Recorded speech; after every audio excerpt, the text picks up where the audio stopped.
Në vitin 2005 ne u morëm me problemin e karburanteve për të parë se përse çmimi në tregun me pakicë nuk binte, ndërkohë që çmimi në bus herë ngrihej dhe herë ulej. Në atë kohë ne vëmë re se situata në treg nuk ishte monopol, por ishte oligopol. 4 vjet më vonë situata në tregun e karburanteve paraqitet përsëri e deformuar. Çfarë ka ndodhur? Para disa kohësh, qeveria shqiptare kreu privatizimin e armës. Në një reportazh që ne përgatitëm për këtë ngjarje, vëmë re se ky privatizim është bërë me elemente të dyshim dhe me shkelje ligjore. Mirë po qeveria nuk u mjaftua vetëm me kaq.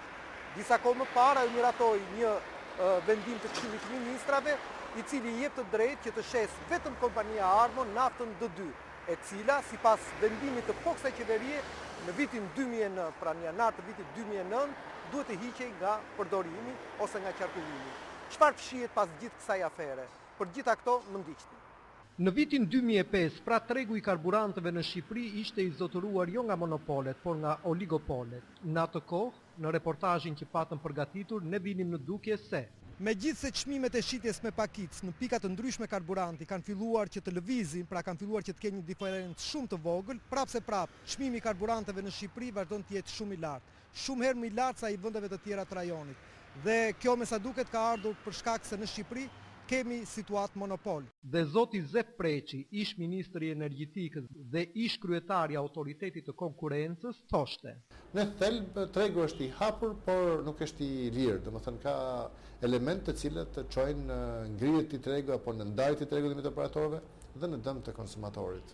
4 vjet më pas, edhe qeveria demokratike që pati shpallur në programin e saj se do të luftonte monopolet dhe korrupsionin, bëri krejtësisht të kundërtën. Çfarë ka ndodhur? Dhe çfarë mendon sot zoti Zef Preçi? Ka ndodhur një proces jo transparent, do të thosha, i privatizimit të Armos. Atëherë kemi të bëjmë një përkesim të mëtejshëm të funksionimit të tregu, për të cilin janë të pakënaqur të gjithë.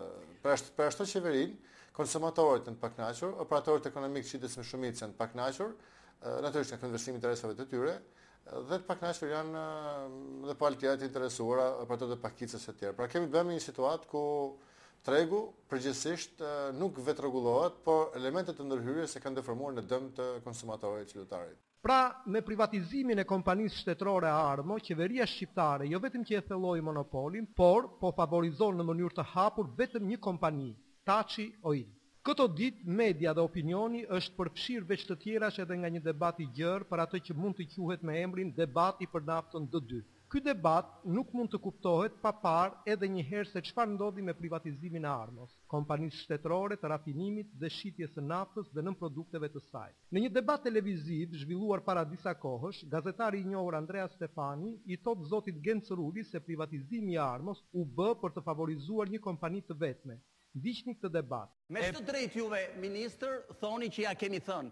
Kur e keni këtë, pse se keni vënë specifikimet teknike që nuk e keni në dokumentacion që D2-shi edhe për një vit do të prodhohet dhe do të shitet në vend. Pse se ke vënë? S'është kjo është gënjeshtër dhe unë do të sjell dokumentat me plan. Si s'ka qenë vendimi i parë? Jo, s'ka qenë. Si s'ka qenë nuk e vendimi i keni parë? specifikime teknike dhe kjo është gënjeshtër. Patjetër ka qenë. Kjo është atëherë do të vim në klan dhe do ta vërtetojmë. Se vërtetojmë do të Si s'ka qenë? Jo, do ta sjell unë për kontratën. Domethënë, Kjo ka është qenë gënjeshtër. VKM-ja 147 ka qenë e përmendur.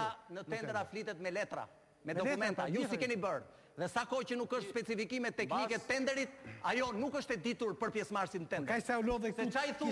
Se çai thua ti zoti ministër nga mbrapa pjesëmarrësve, ajo s'më intereson fare mua. Po ti zgjas jo. As prokurorisë nuk intereson. Jo zoti Ruli, ju nuk thoni të vërtetën.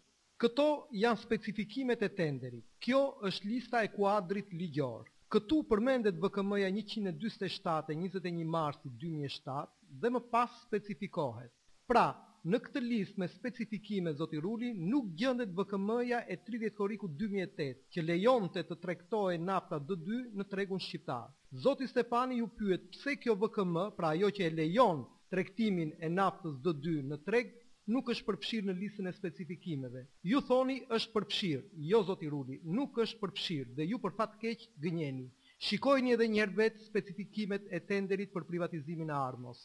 Ndërsa ne po shtojmë edhe një herë për publikun dhe për zotin Ruli se tenderi ishte i paligjshëm, sepse kompania që dha shifrën më të madhe nuk i plotësonte kriteret e klasifikimit. Ajo nuk kishte as kapacitet për punues dhe vinte kushte. Pagesa prej 128 milion eurosh u bë në muaj nëntor, dhe Taçi Oil e bëri atë në një formë të paqartë. Në opinion është krijuar përshtypja se ai e bëri me kredi, të marrë nga 5 apo 6 banka të ndryshme sipas kësaj skeme që po shihni në ekran.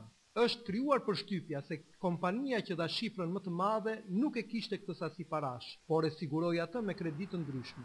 Ndërkaq, asaj duhej që të siguronte para sa më shpejt që të shlyente kredit, sipas opinionit të përgjithshëm. Jetë vërtet kështu? Po si shpjegohet ndihma që po i jep qeveria shqiptare kompanisë Armo për të shitur naftën D2 me vendimet e mëposhtme? Kështu, më 21 mars 2007, qeveria shqiptare merr vendimin që nga data 1 janar 2009 nuk do të lejohet më tregtimi i naftës D2 në treg, dhe të gjitha pikat e shitjes duhet ta reklamojnë dukshëm këtë vendim. Mirëpo, ndodh privatizimi klientelist dhe korruptiv i Armos. Dhe qeveria, më 30 korrik 2008, pra 2 muaj pas ishte shpallur fituesi i privatizimit të Armos, tenderi të cilit u zhvillua më 21 maj 2008, merr një vendim tjetër që e përmbys të parin. Në këtë vendim thuhet se nga data 1 janar 2010, përmbajtja në lëndën djegëse e sqyupurit nuk lejohet të kaloj vlerën 350 mg për litër, ose thënë ndryshe, nafta D2 nuk lejohet të tregtohet jo më nga viti 2009, por nga viti 2010. Që ta kuptojë edhe teleshikuesi, nafta D2 është nafta e zakonshme, kurse D1 ajo që quhet super diesel. Po kush do ta tregtoj për një vit naftën D2, pra nga viti 2009 deri në vitin 2010, naftën D2 do ta tregtoj vetëm kompania Armo e privatizuar nga Taçi Oil. Këtë monopol ja jep qeveria shqiptare me këtë vendim. Këtë monopol të paligjshëm e kundërshtoi shoqata e hidrokarbureve, autoriteti i konkurrencës, të gjithë. Mirëpo, megjithse është shkelur kushtetuta, janë prishur rregullat e tregut, qeveria nuk u tërhoq. Ajo bëri vetëm një modifikim. Pasi detyron operatorët e tjerë që të blejnë naftën te Rezart Taçi, ajo i ka ngarkuar importuesit me një sër burokracish. Ministri Luli po punon dhe me autoritetin në mënyrë që ky operator i prodhimit që e detyruar ta shpërndajë sipas përqindjeve të caktuara peshës që kanë në treg tek të gjithë operatorët e tjerë të famshëm D2 është importuar D2 përpara. Por tani import nuk do ketë. Ne qëndrojmë asaj. Edhe kjo do jetë edhe për një vit. Pra, qeveria shqiptare kërkon me çdo kusht që klienti i saj Taçi Oil të favorizohet me të gjitha mënyrat. Po, le të kthehemi edhe një herë te privatizimi i Armos dhe t'i kujtojmë zotit Ruli dhe zotit Alibali që kanë marrë përsipër të mbrojnë shkeljet ligjore që u vënë re në këtë privatizim, se nuk është e vërtetë që Taçi Oil paraqiti ofertën më të lartë. Ai dha vetëm një shifër dhe ishte jashtë kritereve të qeverisë për këtë tender. Këtë e vërteton letra e zotit Alibali, që i çon një javë pas përfundimit të tenderit Taçi Oilit ose Anika Enterprises. Në këtë letër që ne kemi përmendur në reportazhin e kaluar, i kërkohet kompanisë fituese që të rregullojë tërësisht dokumentacionin. Zoti Alibali pretendon se këtë të drejtë ja jep ligji. Jo, zoti Alibali, ju keni shkelur ligjin, se në të njëjtën datë i çoni letër edhe kompanisë që u rendit e dyta.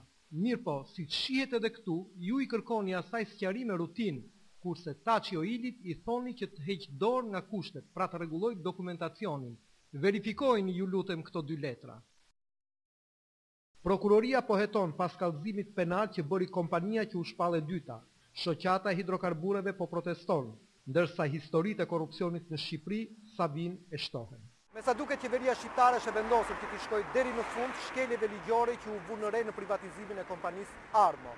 Favorizimi që u bë kompanisë Taçi Oil tashmë është i qartë, por vendimet e fundit qeverisë që i japin të drejtë Armos si të shesje vetme naftën D2 në treg të paktën për një vit, vërtetojnë se i gjithë ky proces, pra nga privatizimi i Armos dhe deri në fund, fsheh elemente korruptive, elemente të shkeljes ligjore, të cilat ne presim që t'i zbardhë sa më shpejt prokuroria.